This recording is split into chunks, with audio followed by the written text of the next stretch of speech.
Happy day 10 of my 30-day challenge to unconditionally love yourself like the bad bitch you are. Day 10 is all about what happens when you fully love yourself and how being a woman and fully loving yourself actually helps other women, how we can root to how we help other women.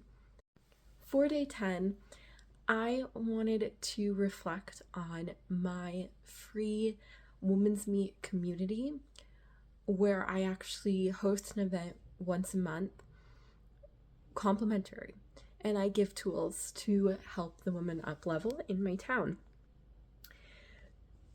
I could not show up for them the way that I do if I did not fully love myself. And again, there's like levels to this, so I have accessed a few levels now, but I'm not perfect. Like, it's all about continuing to grow. But just like getting past level 1, everything that starts to shift is wild.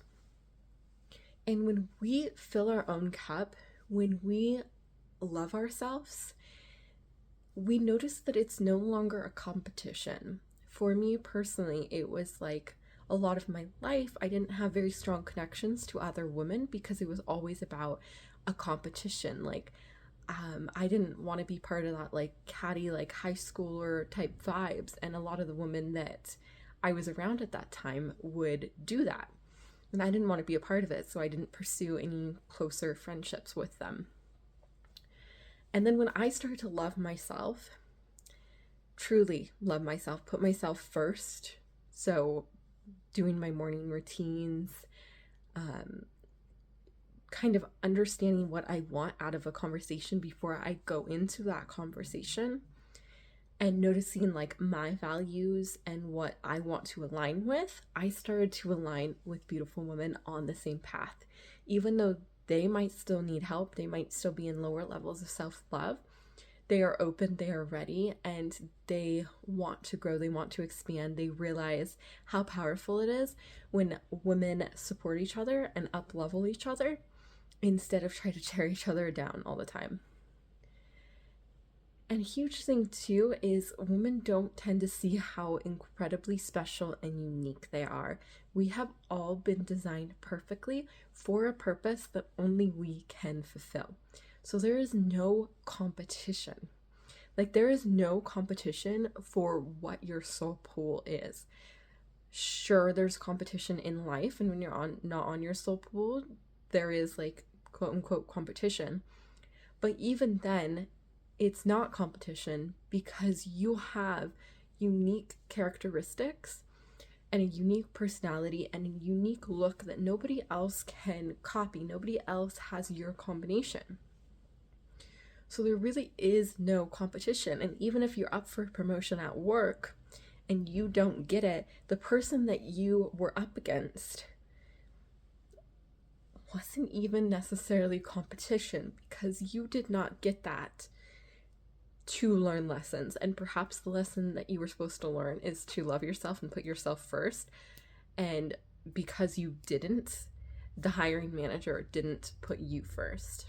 Because that is something that happens. That's called a reflection.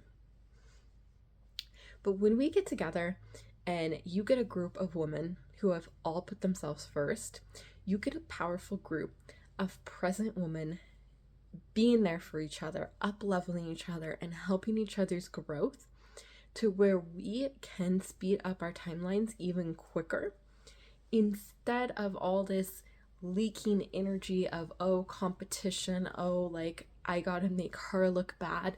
No, we put ourselves first. So even with like this community meet, how I put myself first is I woke up early, so I had a few hours before my community meet to have like a slow morning, to not be stressed out, to do my breathing exercises, to do yoga, to do my journaling, to do my ingredients. And the most important thing for me too is I have an impact statement. I'm very focused on my impact in the world, and that is what motivates me rather than money. I'm motivated by impact.